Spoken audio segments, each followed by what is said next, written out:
Hi, hello everyone, and welcome to another episode of this podcast. Today's episode is a very, very special one as I'm here with my dear friend from across the pond, Jena Thompson. I'm immensely grateful that you took the time today to be here with me, and I can't wait to dive deeper into our conversation about motherhood and leadership. But before we do so, I would obviously love for you to introduce yourself to the listeners. So, what does everyone need to know about you? Stage is yours.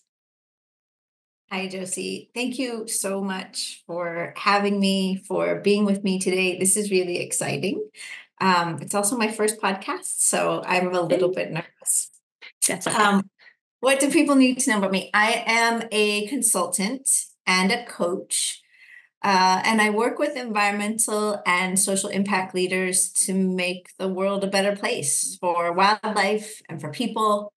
And after maybe 20 years or so on the road, designing and fundraising for sustainability and conservation campaigns between large NGOs and big companies like Apple and Disney, my goal now is to create a more sustainable version of myself. So I live in Southern California with my son. I love to write, I love to walk, and I love to spend time outside. I love that. And you said you mention the name of your company? What was it? So 3 years ago, I made a big change. I left my dream job as head of corporate partnerships for one of the top environmental nonprofits, and I started my own company. And that company's name is Ocelot. And so we help NGOs and foundations and individuals who lead those kind of set graver impact goals, tell more relevant stories in the environmental space, and then help connect the dots between people and nature. So you see, I was raised in wild places. My dad was a biologist, and we moved from wildlife refuge to wildlife refuge, sort of like kind of a spot moving. And my favorite place was in South Texas, between the Mexican border and the Gulf of Mexico. And we had this giant backyard of cactus and alligator and javelina and just flocks of roseate spoonbill, which looks like a flamingo, but with a giant spooned bill. And they're pink because they eat the shrimp. And they had the endangered ocelot. And so this wild cat has just inspired millions of people to donate to plant trees, which is one of the things that I did to help bring back a species that is on the brink of extinction. There's only 50 maybe remaining in the United States. Oh my and gosh. So it is rare. It is beautiful. It is wild. And it brings people together. It really is that connective tissue to make the world a better place. And that's what I get to do for my job. Oh, I And love that so much. that's And I part can of tell you have like so much branding. passion on this. Yeah.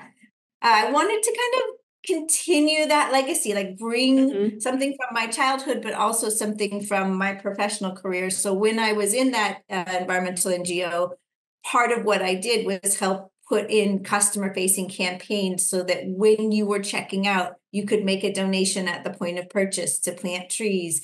Many, many, many of those trees went back to that wildlife refuge that I grew up on as a kid to help this cat. So just keeping that alive. Oh, I love that so much. That's amazing. And obviously now you're slightly in a different place as well. So how did you move from that career path to where you are now? So I joined this environmental NGO when I was just 25. I was an administrative assistant, and we did these just super cool land deals. We got to conserve and restore forests. And I got to spend time with foresters and spend time in the bayous and with hogs and alligators. And I met farmers and foresters and scientists and landowners. And I learned about carbon and trees and water, and then the communities who needed healthy land and healthy water in order to thrive. And from my days kind of back in journalism and in marketing, I intrinsically understood how to work with local media and how to tell a story to raise awareness for our work. And every single day was fun. And it took a long time, but I eventually worked my way up from administrative assistant, right? Essentially like a secretary, to a director, and then finally to a vice president, to an officer in the organization. And I had an executive within the organization who used to call me General Jena.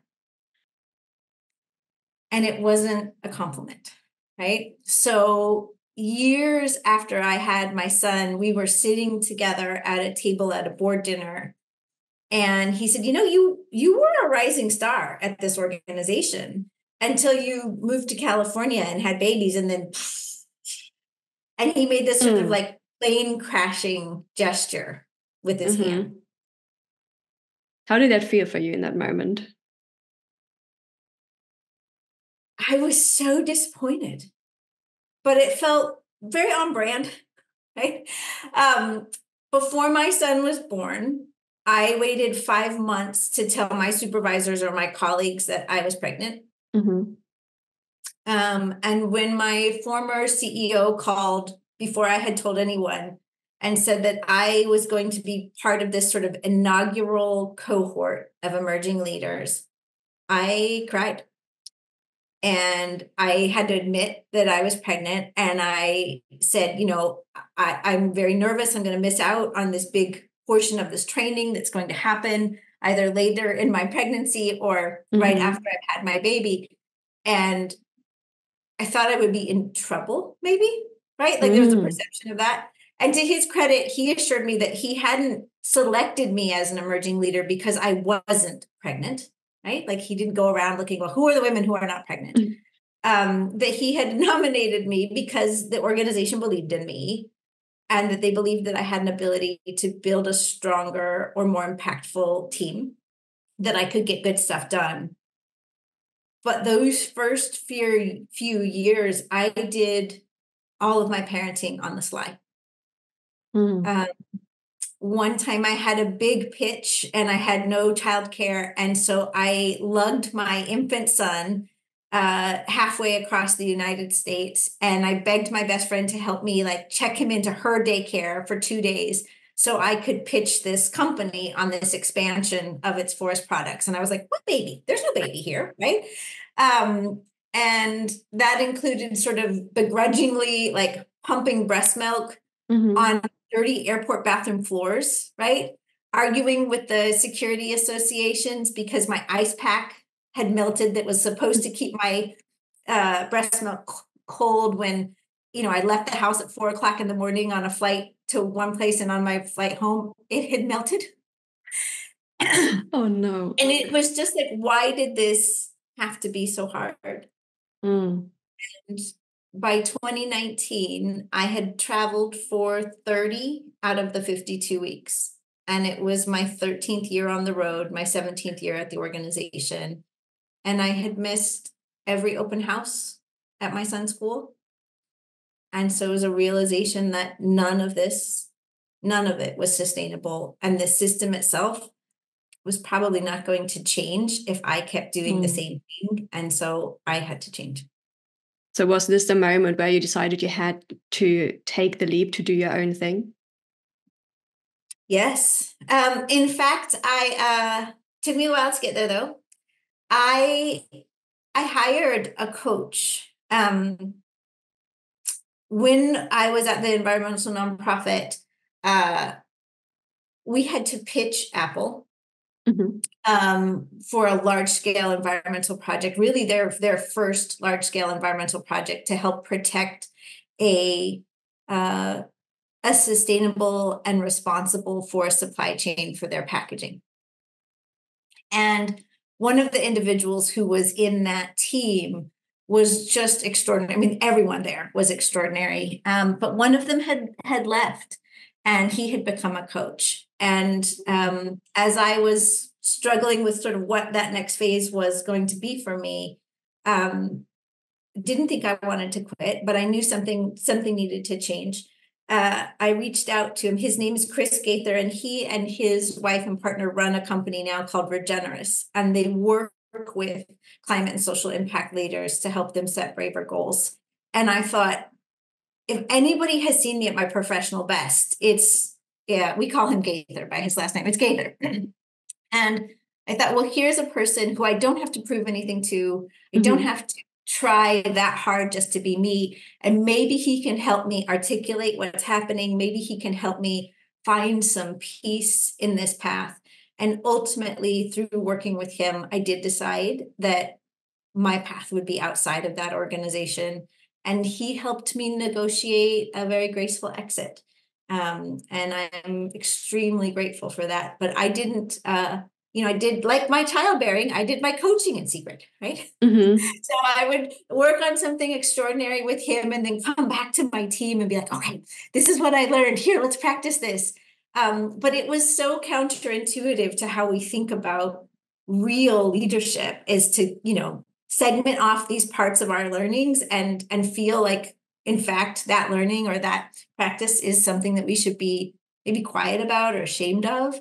And so it was a real pivotal point for me.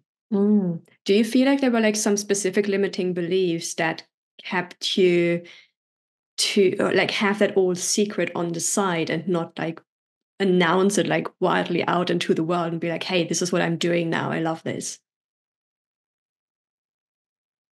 You and I have both taken a journey through a system called positive intelligence that helps you look at ways to respond with wonder instead of worry, ways to think about recapturing or retraining our brains so that, in fact, the sage voices can ring maybe true to us, or we can even practice ringing it. And then we can also practice understanding, like, what are the parts of us maybe that are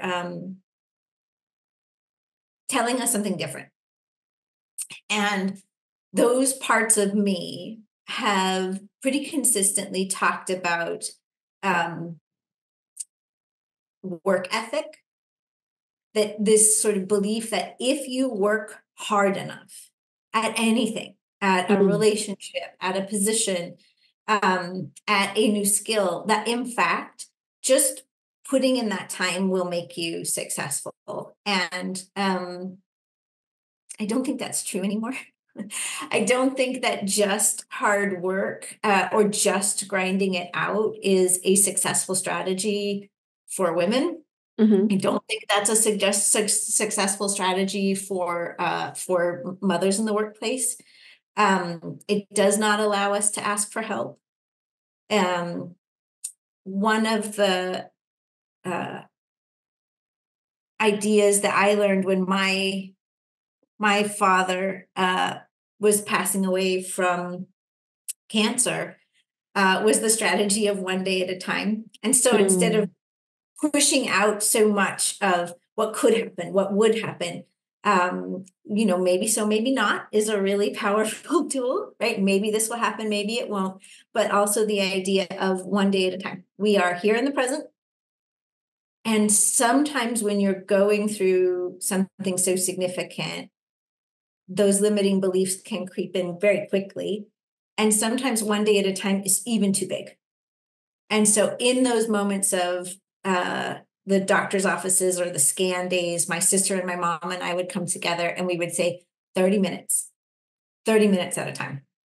And you can see, even in those 30 minutes, there is laughter, there is joy, there is anger. But if you can get through those 30 minutes, then you can chunk it and say, okay, the next 30 minutes, we did survive this first 30. So if you can't handle one day at a time, perhaps 30 minutes at a time. And my guess is too, that a lot of those limiting beliefs have to do with letting go of control. And the idea that you, in fact, could control or could fix or could manipulate really anything. I think coming around to understanding that that is just not the case. And if you can, in fact, let go of that control, if you can let go of that belief that if you just worked a little bit harder at it, you could control it more and it would happen. I think that's a really powerful release. Is there any other strategy that helped you with letting go of that element of control, either in being a mom or in your role as a leader, that made you a better mom or a better leader? There's a tremendous amount of power in curiosity. Yes. So if we can let go of control, and if we can assume, in fact, that there is nothing to fix, that we are resourceful, that we are creative, that my son is resourceful, that he's creative, and that myself, that I am resourceful, that I am creative, then it can allow us, I think, a chance to almost take a back seat. I wonder what's going on there. I wonder what part of me is trying to say that. I wonder what that person is saying about me or to me by changing my role or by taking this, in the professional environment, right? Reassigning, or you've got a new boss, or taking a project that you were really excited about and proud of. And then from a personal perspective, when you're looking at a child, they are not you. And that is a really wonderful thing. And you can be curious about it. I wonder what that means. And so instead of internalizing that curiosity, I think it's been really helpful to vocalize that curiosity. What does that mean to you? To model the behavior that you want to change. And so this is the professional environment or the mom environment, right? Not just asking for those around you to change, but really truly modeling that. I have learned as a mother, and I hope as a leader, to acknowledge. So when someone is telling me, if my child is telling me I'm scared, I feel like this, even the tone, like it feels like you're frustrated with me.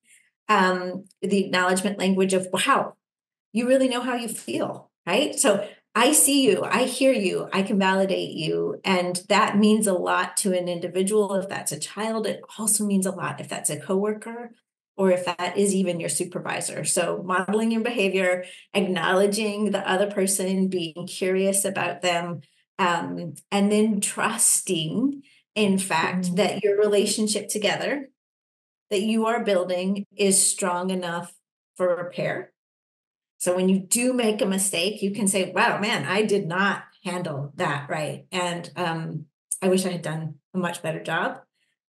And then asking for, instead of feedback, but maybe changing that with a child and saying like, hey, what would my support of you look like right now? Like, what do you want from me right now?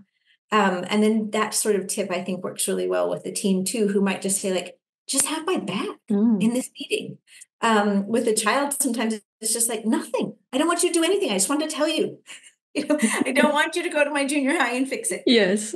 Right. So it's really all about like leading by example, but also being like open and just asking and open up that channel of communication on the one side, obviously with your child, but also just with your team and having that vulnerability and say like, hey, let's work on this together. Like, how can we make it work as well? And how can each of those people lead by their own example to make this work? I recognized late in my career that my team was afraid to give me feedback. And I thought I was great at feedback. And we had some type of training, and it included feedback on it. And I remember it was in the earliest days of Zoom, and I'm sort of, on Zoom with 5 or 6 people and saying like, yeah, you all give me feedback. And then the look on their faces was just blank. And then this like little twinkle in their eyes. And I was, oh no, you don't? And they were like, well, JT, you're not great. They're asking for feedback. And so it was so interesting. I was like, okay, let's change that. Let's fix that. Let's incorporate that into every single pitch that we do, every deck that we do. And it's different sometimes than just saying, so what do you think? Yeah. Sometimes feedback requires us to say, okay, put yourself in the place of a competitor. Put yourself in the place of our partner. Put yourself in the place of someone who's just seeing this for the first time. what would you fix, right? So you are receiving that feedback in a much different way than you are if you're just saying, what's your feedback? And that helps even with the child, right? As you work in terms of parenting, thinking about rephrasing or modeling some of those questions, I think helps whether you're acting as a mother or you're acting as a leader. So rather than directly at you, you basically just shifted the perspective on how they could give you that feedback to make it work again. Did I get that right? Sometimes I do that better than others, right? But in the best case scenarios, I'm doing my best to understand, do we have a neutral environment? Mm-hmm. Am I asking for feedback at a time that's convenient for them? Have I modeled what it looks like to give me feedback? And am I modeling giving them feedback in the moment so that it's timely? I think those are hard to put into practice, but really critical as we think about actually evolving, right? Changing these systems that we acknowledge are broken, which is so important in the climate space, in the conservation space, sustainability space. We can't keep moving forward in the same way. And so some of these things are harder for us to practice, but we've got to try to do them. Absolutely. Is this one thing you might love to change in this world to make it like easier to help people practice this more? This is such a hard question for me. Take your time. What I would love to change are broken systems that promote inequality, that promote white supremacy, that promote patriarchy.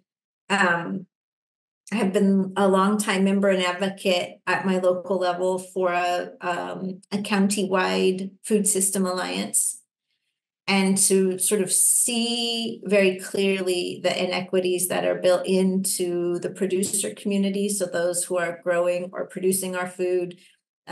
For us, we're on a coastal community, so the fisher community is included in that, in addition to farming and ranching, to growers, to our food system workers, to our health system workers, and even in retail space, right, where we are then trying to get the food out into the community. It is an incredibly broken system, and it's filled with inequity. And so I am learning from the leaders of this particular organization, have been extraordinary at community building, at that sort of brick by brick piece, and how critical that is in order to build and implement change. And yet I'm not great at that one by one scale. There is a part of me that loves to do, the big land deals, the large scale kind. I mean, it's a tough thing for me to do, to slow down and to think about what is in fact the model that we want to change, and then what's the most effective way to do it. In climate space, I think if we don't have leaders who have some time to be thoughtful, who have some time to look and around and experiment and get creative, if they are only in this world where they're fighting for 1.5 or 2 degrees, which already feels like is not going to happen, then the cusp of burnout is just so close. And so I think if we could change how we approach our systems, if we could change how we support these individuals who are leading what will be a very hot and turbulent future for us, that will be better. And how we balance that, I don't know yet. For me, something I always say is like, obviously change starts from within, so with the individual. So is there maybe something you would love for leaders to learn, to practice, to shift, to be open to open their minds to, or maybe even especially mothers in leadership, to help navigate this space and have the impact they can have as the best version of themselves, if they think of like changing from within first to have that impact outside? I think number one is garner all your resources, right? Like gather your resources. I have acknowledged I can't do this on my own anymore. So number one, garner your resources. Number two, you have to, within your teams, normalize asking for help. And it is not a sign of weakness. Asking for help is, in fact, to increase the diversity of skill sets within our teams. It shows delegation. It shows clarity. And we can do that as parents. We can also do that as leaders. So garner your resources, normalize asking for help, and then model the behavior that you want to see in your world, and just know that you are, in fact, worth what you are asking for. And so that final one, kind of know your worth and demand your worth, I think for moms in the corporate entrepreneurial space, for really any working parent or even just working women who aren't moms, being able to understand that, in fact, we have to do this together. And if we can see and how that works together, I think it's a really powerful, look out, world. Right? Absolutely. It's kind of like hashtag women empowering women all over. Yeah. There's a woman that I follow on LinkedIn named Erin Gallagher, and she has created a hashtag called Hype Women. And so Love I'll that. immediately give a shout out to her and her Hype Women company, and the idea that, in fact, women can support and build up other women. And it's going to take us all garnering our resources, normalizing asking for help, and then modeling the behavior that we want to see to create the change we want to see in the world. I love that. Would you say that's kind of like what authentic leadership is to you, or personal leadership? Or is it slightly different? I think every day I have to try to figure out what that means to me. For What does me, it mean it's to you today? stay curious. Today, it means stay curious, especially about myself. As soon as I lose that curiosity about myself, I think it goes back into that rigidity, into that desire to control it. And most importantly for me, within those one day at a time or 30 minutes at a time, have some fun, because this is truly the life that we get to live right now with the people that we love. And it might as well be a little bit fun. I love that. Is there one thing that's like the most fun for you right now to do? Like, what do you absolutely love doing, or where you crack up laughing? I crack up laughing with my son. He's hilarious. We have a 5-year-old lab mutt. She's hilarious. And then for me, walking to the water, watching the ocean, isn't the kind of joyful fun, but it brings this sort of idea that you're not going to stop those waves. And there's some confidence and clarity around this idea that the world is going to happen. Those tides are going to come in and they're going to come out, and you'll never know what you'll find when you stand there and kind of look the shore for what came in and what came out. I love that. Such wise words. Thank you so much for sharing your wisdom today, Jena. I just love talking to you. I just love learning from you, because you have so much to give, and your passion in these areas is just, I can feel it. And I don't even like want to interrupt you at any point. I'm just like, keep on talking, keep on talking, keep on giving those gifts. I just love it. But before I let you go, I want to do a tiny fire round of questions, if you're up for it. These questions are super simple. You're only allowed to answer them with one word or one sentence, max, short sentence. And you can pick how many you want to do. So you just need to tell me a number between 1 and 10. Oh, So you can go small or big. let's go for 6. 6, I love that. Okay, first question. What is the Jena way of living and leading your best life? I think it's evolving. When shit hits the fan, what do you tell yourself to get through it? I'm really good at shoveling shit. I love it. What is your key habit for success? I think being prepared has been very helpful for me. Mm. Your favorite book you would recommend to everyone? Oh, I just finished Demon Copperhead by Barbara Kingsolver, and I loved it. Nice. I need to put that on my book list. What advice would you love to give the listeners? Stay curious, especially about yourself, and have fun. Nice. Last one. The theme song of your life. Footloose. Amazing. Thank you so much, Jena. This was really, really fun to do. Is there anything, like any last words you have that you want to share? Anything you want to put out there? Anything that has been left unsaid that needs to be put in the open? Josie, you're an incredible coach. You have changed the lives and the dynamics of our team, our pod, and you have a gift. And I cannot wait for the world to experience that gift at scale. And you are working at a scale that I think really needs to happen. And we are going to need leaders like you to take us into the place that we want to be to make that change. And so please don't slow down.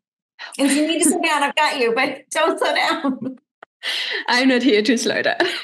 Thank you so much. Oh, that just warms my heart, as you always do.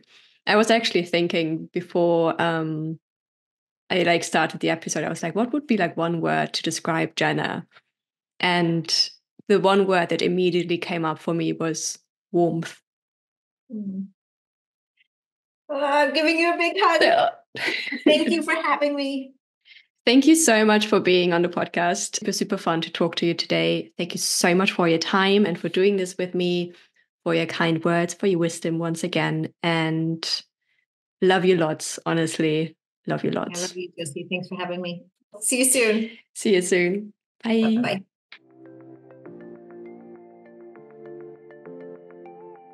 Does it sound okay? Perfect. Yay!